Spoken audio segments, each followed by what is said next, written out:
ఒక్కసారి male pattern baldness ఒక్కసారి establish అయిన తర్వాత రీగ్రో అవ్వడానికి అవకాశం ఉంటుందా?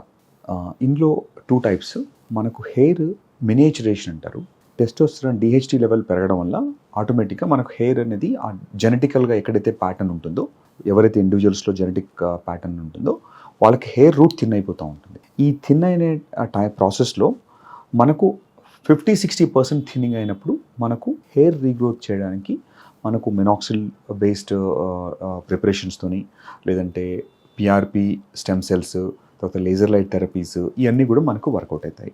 మోర్ దెన్ 70-80% థిన్నింగ్ అయిన తర్వాత, అంటే ఆల్మోస్ట్ బాల్డ్నెస్ ఎస్టాబ్లిష్ అయ్యి రూట్ డార్మెంట్ అయిపోయి చిన్నగా అయిన తర్వాత మనకు ఇలాంటి ఏ ట్రీట్మెంట్స్ కూడా మళ్ళీ హెయిర్ రీగ్రోత్ చేయడానికి హెల్ప్ చేయవు.